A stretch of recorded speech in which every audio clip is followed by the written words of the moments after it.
Tashidale, everybody, and welcome back. This is week 6, so this is the last week in part 1 of this series of courses. And today we move on to the second training on the path of individual liberation, which of course is meditation. So we started last week with ethics, now we move on to meditation. And then at the start of part 2, we will move on into the other section, which is on the wisdom aspect. So here, when we talk about meditation, it includes several different parts of the Eightfold Path. It includes right effort, right mindfulness, and right concentration. All of those are key parts of doing this path. And so learning to meditate is a part of training the mind, and we've talked fairly extensively about the importance of training the mind in the Buddhist tradition. And so that's a key part of how we go about training the mind. And we know from modern science that there is the neural pathways in the brain are plastic. They can change and modify, and so that's what we're doing, is modifying the neural pathways in our brain as a part of that. You can think of it as kind of rewiring your brain.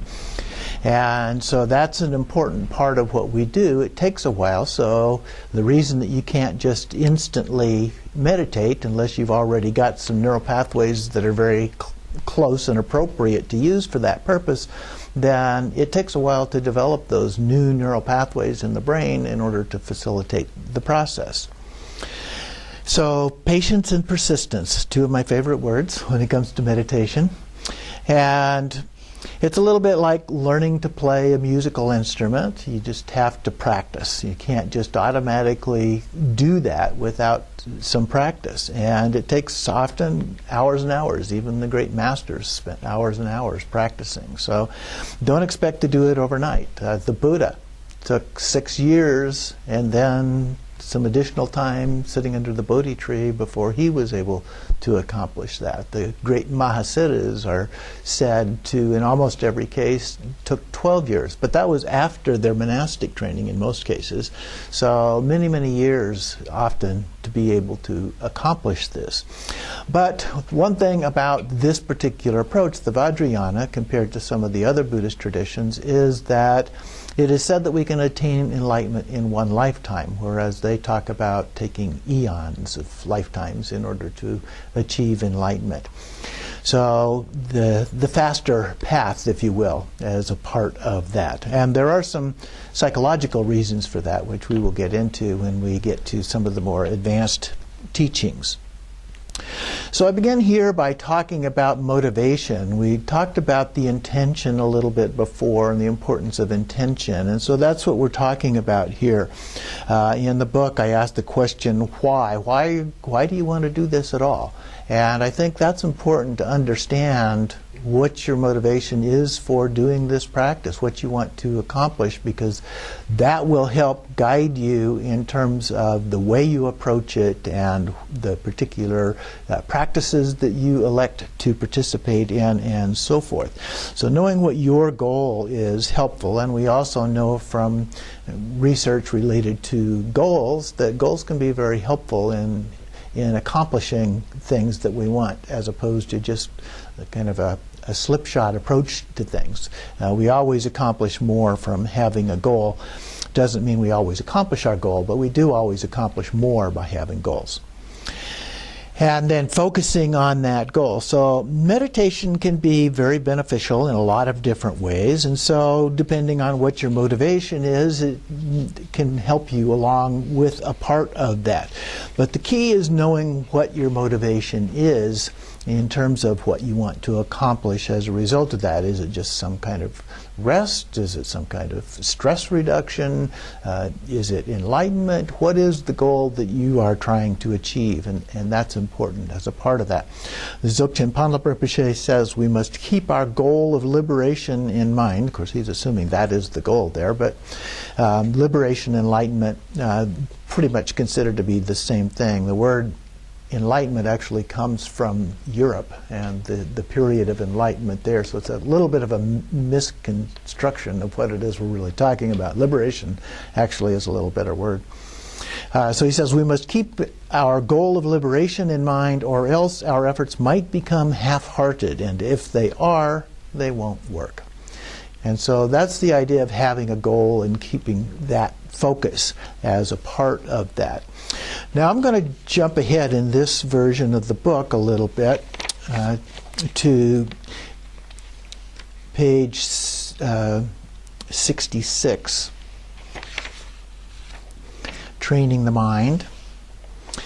And so when we talk about training the mind, we understand that's a really central part of what it is that we're talking about here. We're developing an awakened consciousness. Now we all have consciousness, otherwise we wouldn't be alive. But we have that consciousness. But the idea is that we want an awakened consciousness, one that we're really aware of as a part of that. The Buddha called it luminous awareness.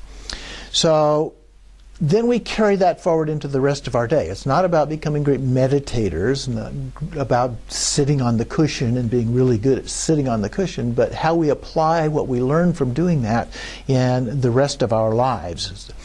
And so that's what requires this time and the persistence, the patience, and so forth as a part of that. And one of the most basic aspects of that is mindfulness. And mindfulness is sometimes used, it's basically a synonym for awareness. And so both of those words get used sometimes. But in the Buddhist tradition, we tend to differentiate between those kind of subtle nuances, I guess, of what we're talking about here, and sometimes those nuances actually get reversed too. But the most common use in terms of mindfulness is paying attention to our sensory kinds of experiences, our mental kinds of experiences, and so forth. Whereas awareness in the Buddhist tradition typically refers more to our consciousness itself. Okay? So that's the way that we differentiate between them. So awareness is kind of paying attention to our mindfulness. And mindfulness is paying attention to what we're doing and what's actually going on right now. But as I said, some people reverse that. You'll run across books where those two words are used in the reverse order there. So don't let that confuse you. Just pay attention to how they're using the words. And this idea of mindfulness does apply both to our meditation practice as well as post-meditation, the kinds of things that we're doing all the time. And so we want to learn how to be mindful of everything that we think, say, and do, body, speech, and mind. And it doesn't mean that we can be mindful of all of those things at one time. The brain can only handle so many things at one time. One study said the brain can only think about 5 things at a time, maximum. So whether or not that's true of everybody, I don't know. That's kind of an average, I suppose, in terms of the study that was done. But the idea is that we can't do everything all the time. We have to focus more on individual things. In fact, the brain technically can only focus on one thing at a time. So what happens is it's kind of rotating around from one thing to another, and it can only do that with up to 5 things at a time. And so it gets confused after that point. So that's something that's helpful to keep in mind. It's not possible to keep everything in your mind all at the same time. So don't try to expect too much of what you can actually pragmatically do. So part of what comes out of that is that the mind is designed in a way, biologically, to deal with what's going on in our environment. You know, the fight or flight function that we have. So it's out there looking for potential dangers all the time, and that's why it's rotating around seeking those kind of things. In terms of meditation, that shows up in terms of what we call monkey mind. And so the monkey mind is what comes up, and our mind is just bouncing around here and there to all kinds of different things as a part of that. So what we're trying to do is tame our mind a little bit, calm the mind down. And mindfulness helps us do that. It helps us focus our attention in terms of the things that we are doing in a particular moment. Now, in the book here, I've identified different levels of mindfulness, because when you start reading about mindfulness or watching videos and that kind of thing, you discover rather quickly that people have different understandings and meanings of what they're actually talking about in terms of mindfulness. Now, this isn't necessarily a comprehensive attempt at trying to identify every possible way that the word is used, but rather some different levels that kind of give you an idea of possibilities. And the first one I just call ordinary mindfulness. That's kind of the baseline. We're aware of certain kinds of things. We're attentive to certain kinds of things, but not a whole lot. We do a lot of things by rote. If you've ever driven somewhere and then wondered what you were thinking about when you were driving, it's just like, I don't even remember driving here. Okay? That's the kind of thing that happens in our lives all the time. That's not necessarily a bad thing in terms of living our lives. It enables us to do more than one thing. The habitual tendencies just kind of take over, and it allows us to use our mind in other ways. But when it comes to what we're trying to do here, that's a problem. And so we want to learn to control that and to pay attention to that. So the next level is what I call present moment focus. Here we're paying attention to the self and other. So the self is ourselves, however we define that, and other would be other beings or other things, phenomena, and so forth going on. So we're aware of ourselves, what we are doing, and we're aware of what's going on around us or the things around us at that level. The next one is mental focus, and here we're paying attention to the thoughts and mind itself. So instead of more sensory kinds of stimulation here, we're focusing on what we're thinking about, and we're aware of the fact that we are thinking as a part of that. The next level is the true nature of mind. And so here we're paying attention to what in the Buddhist tradition is referred to as emptiness. It's not empty in terms of the void, but we'll get into the definition of that a little bit later in the next chapter. It's more of a luminous awareness. So we know the essence of what that is all about, rather than just the thinking and feeling kinds of things that are going on. And then finally we get to pure view, which is paying attention to the sacred nature of all beings, the sounds, the thoughts, the phenomena, and so forth as a part of that. So you could say that mindfulness really means paying attention.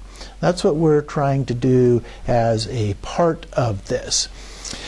Now, to apply this principle, then, we need to focus on one thing at a time, no multitasking in this kind of an attempt to train our mind. One of the things that we can do is slow down a little bit and just be more deliberate in the things that we do. Thich Nhat Hanh, if you've ever seen any of his videos or read any of his books, is a really good example of that, where he just slows down. He has his disciples, for example, when they're eating, to take one bite, set whatever the utensil is that they're using down, and then focus on the taste and texture and so forth of that one bite. And then one more bite, and so forth. So it's a way of being much more deliberate in terms of our mindfulness. So it's a good way of helping create those neural pathways in our brain as a part of this process. But you can do it with other kind of things as well. You're washing the dishes. Really focus on washing the dishes rather than drifting off. That's one of those habitual tendencies. It's very easy to wash the dishes without even thinking about it. And your mind is off on other kinds of things. So whatever it is that you're doing, just really focus your attention on those things. Then going a little bit deeper, there are two parts to this that apply particularly in the context of meditation here. I mentioned that mindfulness and awareness are synonyms with each other. And so here I'm using the words in the way of mindfulness really being paying attention to the object of focus in our meditation. Our first meditations will be focused on some kind of an object of that. And so when we're focused on an object we're being mindful of that object. So we're training our cerebral cortex to focus our attention. Awareness, in comparison to that, means paying attention to whether we're being mindful or not. Sometimes I use hand puppets. Okay, here we're being mindful of something, so we'll use the pencil here. I'm being mindful of the pencil, and then I'm being mindful of, or paying attention to whether I'm being mindful or not. So it's a thinking about thinking, or a metacognition process. And so there's the two parts going on at the same time. Now we can handle two parts pretty easily. That's not that difficult to do, but it does take a little practice. And you have to get used to doing both of those at the same time. So sometimes that's referred to as the watcher, watching what kind of things that we're doing with our mind. And it also still requires repetition. Most of the teachings on learning meditation talk about doing many short, good quality meditations rather than trying to do, like if you say you're trying to do an hour's worth of meditation. In the beginning, if you just try to do a whole hour worth of meditation, it gets to be pretty difficult, and that monkey mind phenomenon just pops up all the time. But if you started off with maybe 5 minutes, and you were going to do 12 of those during the day at 5 minutes apiece, it's much easier to stay focused for 5 minutes than it is for an hour straight, especially in the beginning.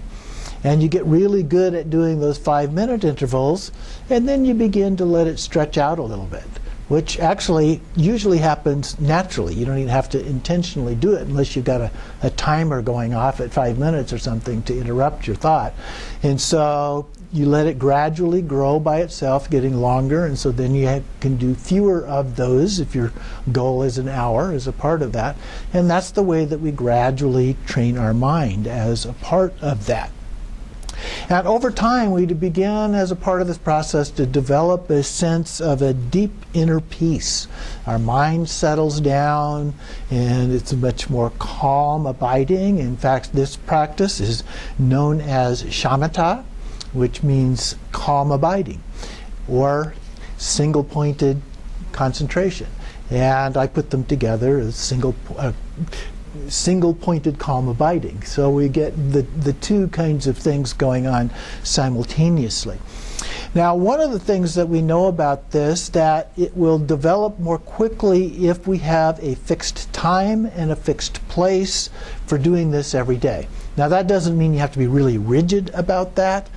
If you have other things that come up that you need to do something else during that time, that's okay. Don't beat yourself up. But try to do it at the same time, same place, every day. That again helps facilitate developing those neural pathways. And that's what we're really trying to do with a lot of this. The best time for most people is in the morning, fairly early in the morning, when our mind is fresh and hasn't become involved with lots of other kind of activities, but that's not true of everyone. Some people like afternoons or evenings better, so whatever works best for you. There's no fixed time that works best for everyone. The best location is one that is quiet, where you don't have lots of distractions going on. You're not going to be disturbed, so someplace that you can sit comfortably. Now, the traditional way of meditating is sitting on the floor, on a cushion, and with your back straight, and so forth. But some people, that's kind of uncomfortable and difficult to do, and so you can also sit on a chair, your feet on the floor, and you can just rest your hands in your lap and with your back straight, and that is sufficient for that. You can use some candles or incense, those kind of things, to help create the atmosphere. Going outside is a great place to meditate. You can go out in your backyard or whatever you got available, go sit in a park somewhere, and those are wonderful places to meditate. In fact, if you go to our website, we've got a place under resources of outdoor meditation where, for here in Tucson, we went out and took pictures of a number of the different parks and described where they're located and that kind of thing, if you like doing that. Generally, it's good to wear comfortable clothing, something fairly loose. If you want to have a robe of some kind, you can certainly buy those, but you can also just go to a fabric store and find something and buy about 3 yards of something and wrap it around, throw it over your shoulder, and that works as well. And when temperatures are a little bit more chilly, that can help keep you warmer as a part of that as well. But you don't have to do any of those kind of things. Now, meditation here is often divided into two categories. There's the shamata meditation, and then there's vipassana meditation, which is a special insight kind of meditation, which we'll get into next week. We're focusing on the shamata meditation this time. But shamata can also be divided into two categories. There's meditation with signs and meditation without signs. So in the beginning, we're looking at meditation with signs. Now, these are very similar to the first 4 jhanas that the Buddha learned when he was studying in his early development and before his enlightenment. And so he was doing them. We were focused on an object. And so that's the with signs aspect here. Without signs, there's no object. And those are more like the number 5 through 8 in those jhanas. And so there's some kind of an object, and so it can be any kind of an object. It can be something simple like a candle. It could be an image of the Buddha, a picture, or a little statue, something like that. It could even be a thought, a saying, a chant that you focus. Later on we'll learn about mantras and reciting mantras. That can become an object of focus, for example. So lots of different things that we can use as a part of that. And so we'll get back to the specifics of this in a little bit here, but I want to talk a little bit more about the container, the place, and how you can set that up. So this is the environment in which we do the meditation, and here I'm talking about it primarily in the context of indoors rather than going outdoors. We have a little less control outdoors, although in your backyard you could certainly set up a little shrine or other kinds of things there as well. So speaking of the shrine is something that we put up, and usually we sit so that we are down a little bit from the shrine and we look at that. And there are some standard objects in the Tibetan Buddhist tradition that are included on a shrine. Technically, you don't have to do that. These are not rules that you have to do or the meditation doesn't work. But one of those is an image of the Buddha. Another one is a text of some kind. A lot of people like to use the Heart Sutra as a part of that. In fact, on mine, I even carry around with me a copy of the Heart Sutra. It's fairly short. There's actually 2 versions of it. There's one in here that you can find. But you print that out. I printed it down in a very small font, so it's very easy to just fold up a little bit. And I put that on my shrine along with a couple of other texts. So the second one is the text. The third one is a stupa, or an image of a stupa. And so those are the standard things. But when I started out with, I had a bookshelf, I had a plant on it, kind of over at the side, and so I had a picture of the Buddha that had come on a card in the mail. And so I decorated it a little bit. I put a little gold around the edge of the halo. That was the only decoration I put on. And that was my image of the Buddha that I used on my shrine. I got a little tea light candle, and I got a little incense holder. And that was my shrine. I didn't have the other pieces. I didn't really know about the other pieces at that time. And so you can do something very simple. Now, over time, I've collected a lot of other things on my shrine. It's much more elaborate with many different kinds of things on that. But it's up to you. It's what is appropriate for you, that you identify with, that you relate to in terms of the kind of things that you choose to put on there. So different images, sometimes people put pictures of their teachers or their lamas or different deities that they have practiced or are practicing and so forth as a part of that. So just pick the things that work for you, that have meaning to you. So it's not about being right or even decorative in that sense, but just being meaningful to you. Another topic in terms of setting up for meditation is ritual. That comes up a lot. Some people love ritual. Some people come to Tibetan Buddhism because there's a fair amount of ritual involved in it. Other people don't like ritual very well. And so they're kind of put off by some of the ritual that goes on in that. But I want to talk about it because ritual actually has a degree of importance in terms of learning and developing your mind and potentially becoming enlightened. So some say that it's kind of a cultural thing, that it's really not necessary. You can do this without those kinds of parts. But what is ritual? What do we mean when we use the word ritual? Well, it is kind of a prescribed order of doing things. It's a pattern of activities that are involved in doing things. And so it can be literally anything. It can be your morning ritual that you have when you get up, you take a shower, you brush your teeth, you get dressed and have breakfast and so forth, that you do in a very prescribed manner. You may not intentionally do it that way, but all of a sudden, if you forget to brush your teeth or you decide to eat first or something, it can disrupt your pattern of doing things. In Buddhism, there are different levels of doing ritual. Some activities, such as the tantric empowerments, involve a great deal of ritual as a part of that. It's very highly described, depending on the particular tradition of what is being done, when it's done, how it's done, and all of that. Many other activities are just up to the individual. Just do it how it works best for you. So there's a wide range of those. Some people say, well, why don't we just do a minimalist approach, if you will. Let's get rid of all the cultural things that are a part of that. And in a way, that's fine. You don't have to do those kind of things. But ritual, as I said, does play a role in training our mind. And a lot of people just kind of don't think about that and the aspect of how that's involved. Because ritual is a form of habituation. And training our mind is very much a process of a habituation.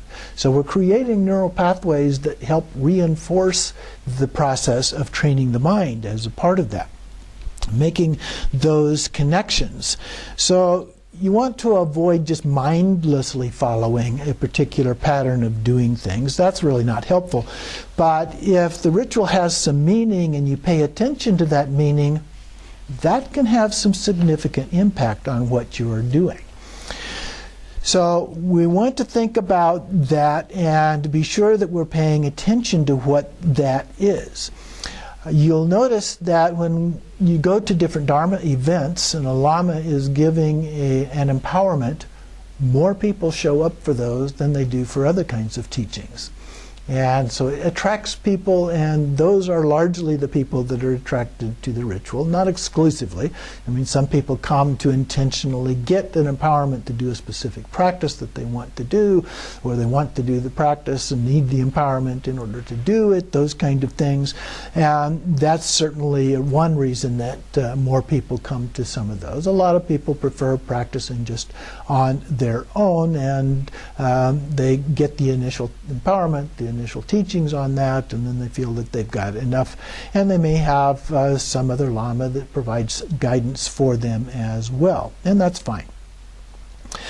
But the benefits are not in the ritual itself, but the means to the end that we're going for here, enlightenment. And so we use it to train our mind, and so we do that by creating the kind of environment that we want. And so adjusting the heat or the light. Usually it's best to have it slightly cool when you're doing meditation. Using some candles or lighting some incense can also help create that environment.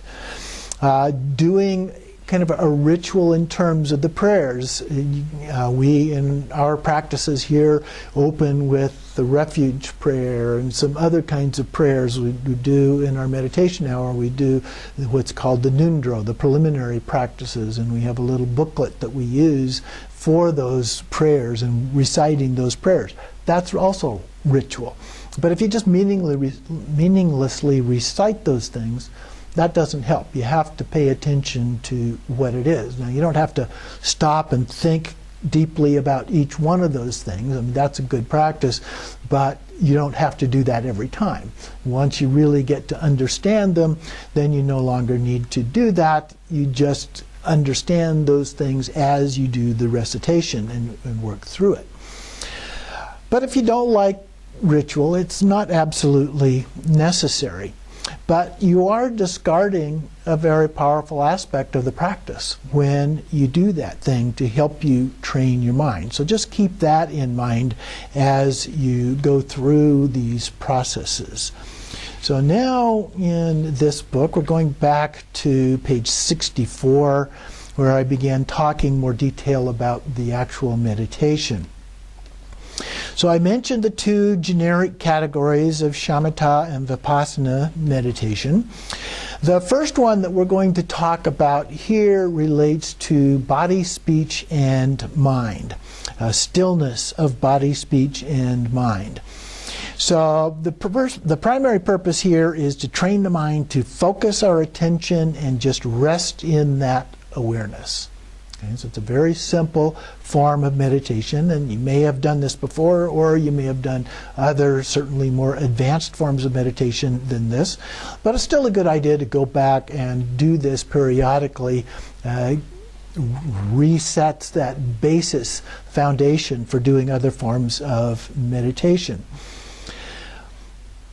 So I mentioned the monkey mind. I'll repeat that here a little bit, so I'll skip over that. And that it does take time, the patience and persistence in order to do that. The vipassana that I mentioned before is a special insight meditation, and the focus of that one is on identifying the true nature of mind.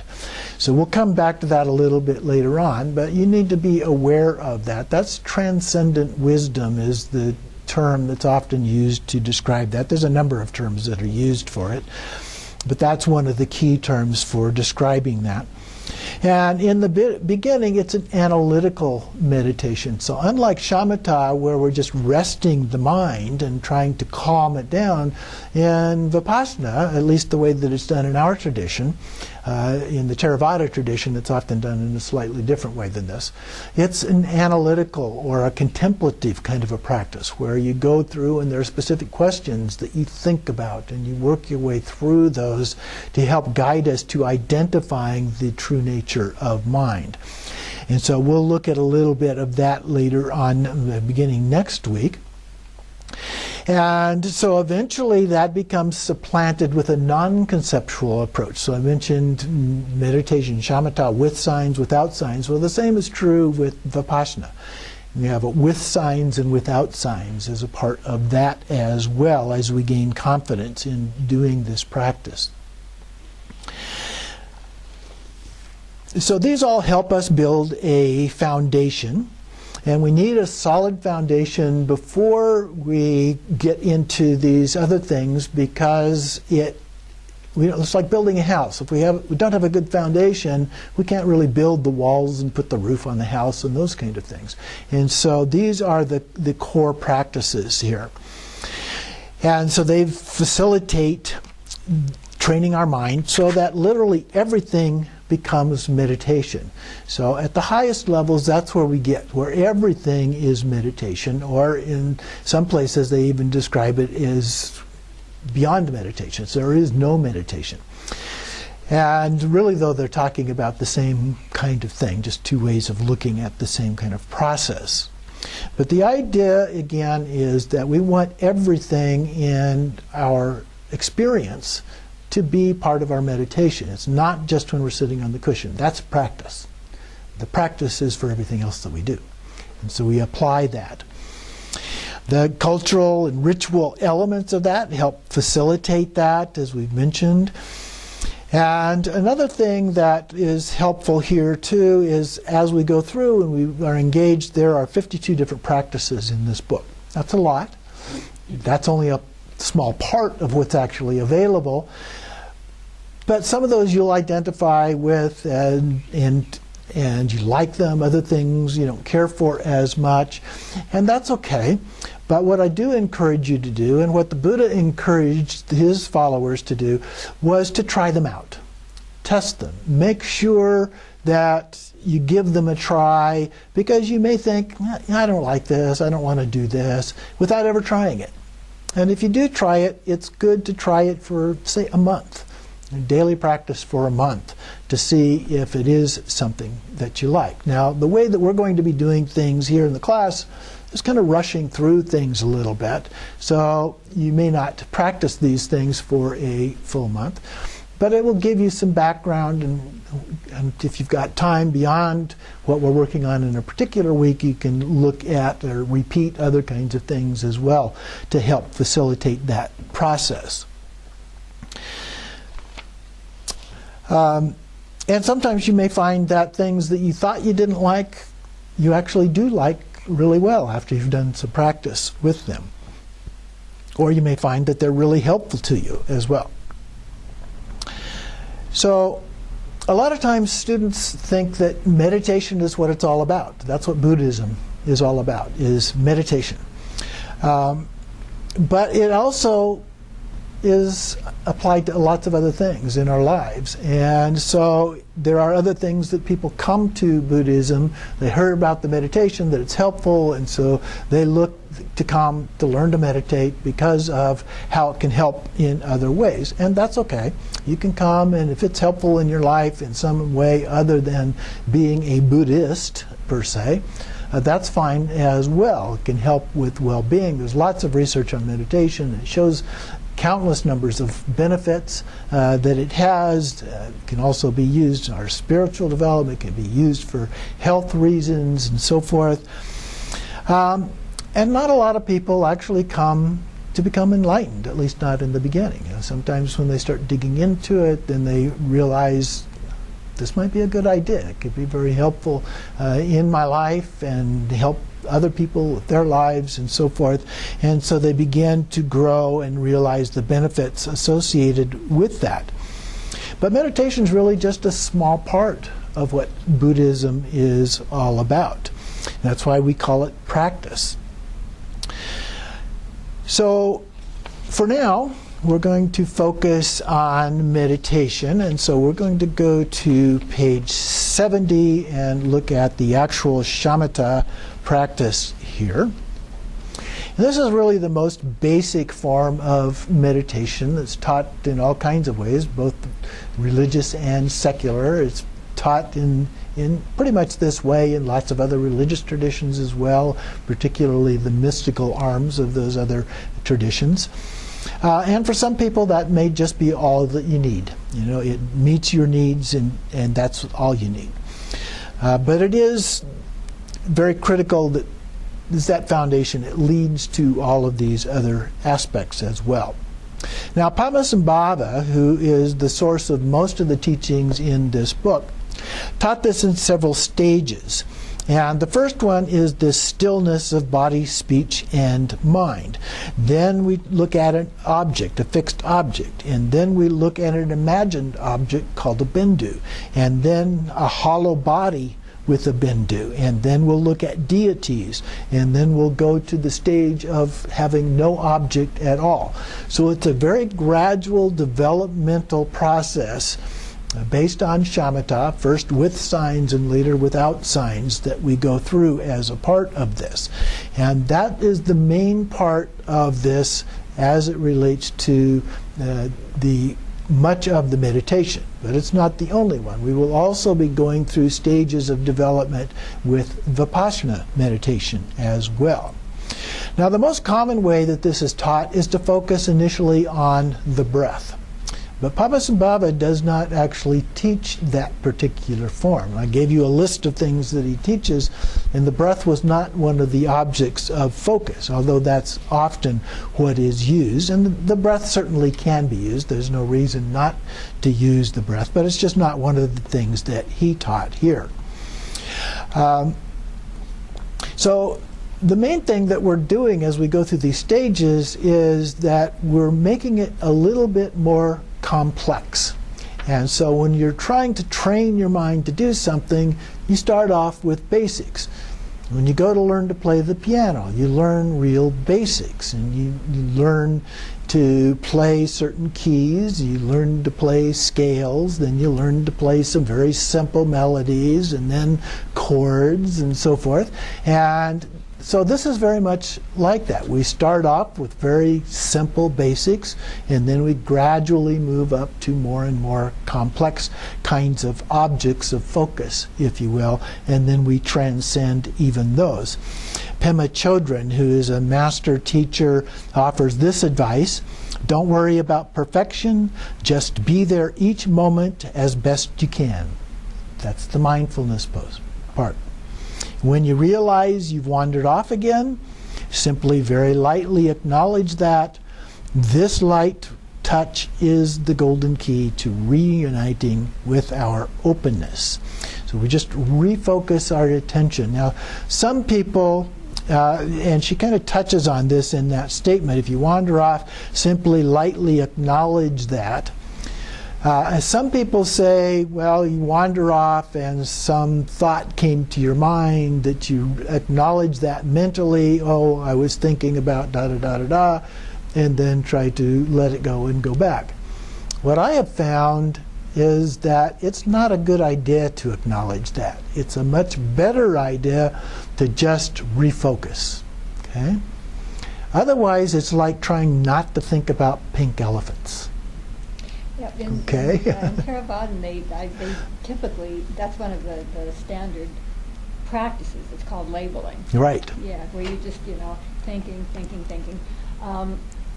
And for me, actually, I'm very verbal, and so labeling is a verbal activity, and it just gets me, it keeps me stuck in the head. Yes. And so it actually is a better practice to whatever object comes up, whether it's a thought or another distraction, is just whatever your object of focus is, just refocus on that object. Okay? And I think that is the best instruction for those kinds of distractions that go on in our life. So previously we talked about monkey mind being the most common kind of a distraction, and I mentioned in here the story about trying to tame a wild horse, and when your mind wanders around, that's like the wild horse, and if you're really harsh and aggressive with the horse, it becomes much more difficult to tame the horse. You may have seen the movie Horse Whisperer, and the calm approach that was used with the horses, and the wildest of horses just calmed down right away. And it's the same thing with our mind. If we use a very calm approach and we just refocus our attention, that works really effectively. So refocus our attention. The posture, I mentioned there is a specific posture that is often described here. It's called the posture of Virachana.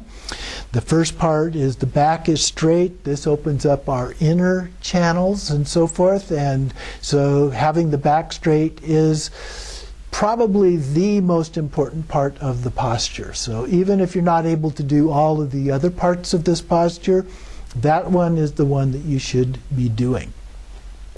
And so keep the back straight. The legs are described as being in what's called a lotus position, which is crossed legs, but they are crossed in a manner where the feet are resting on top of the thighs. Most Westerners can't actually do that. I can't do that. I often do what's called a half lotus, where one leg is on top of the other one, but they're not both on the top of my thighs. My legs just don't quite bend that way, nor do most people's bend that way. So crossing your legs. If you're sitting in a chair, which is okay, then placing your feet on the floor is good. Some people like to cross their legs at the ankles and keep the feet on the floor, and that's okay to do it that way as well.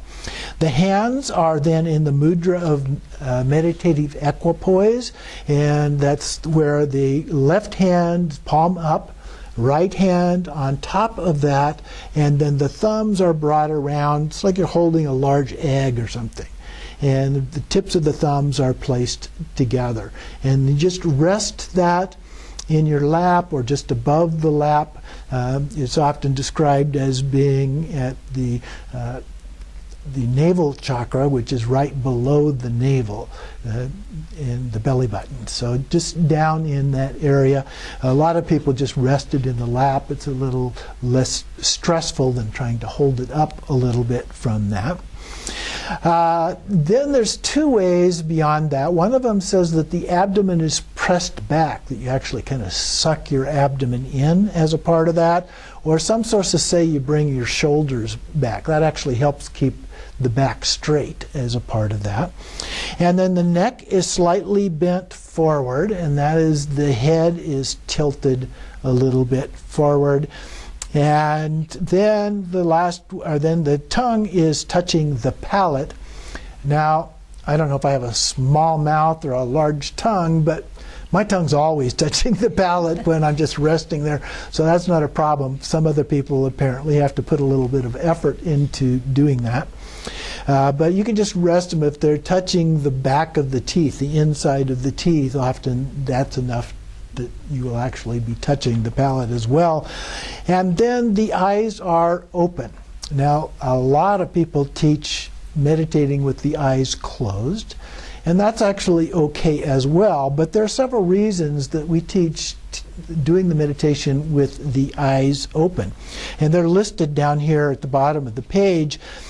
First of all, you're less likely to get drowsy, which is the opposite of monkey mind, where you just get drowsy and your eyes want to close and you're just nodding off during meditation.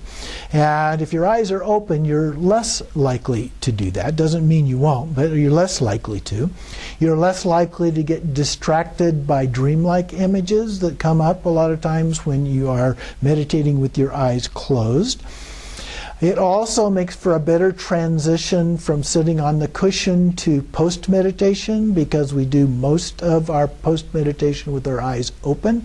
And so if you're used to doing meditation with your eyes open, that transition becomes more natural, and it enables us to apply those principles in other activities more readily and easily. And the last one is it helps prepare you for some practices that are done only with the eyes open. So if you're used to meditating with your eyes open, when you get to those practices, then it is easier to make that transition to that point. So those are several reasons for doing it in that particular way. In this first meditation, and then the eyes, the other thing with the eyes, I missed that one, is that they are usually looking slightly down. If you look at pictures, statues of the Buddha, you'll see that his eyes are open, but he is looking slightly down as a part of that. You very rarely see any in which his eyes are completely closed. Sometimes it's pretty thin, but they're virtually always open to some degree as a part of that. So the most important part is keeping the back comfortably straight as a part of that, and then try to relax the body on all of the rest of that. So let's take a short break here.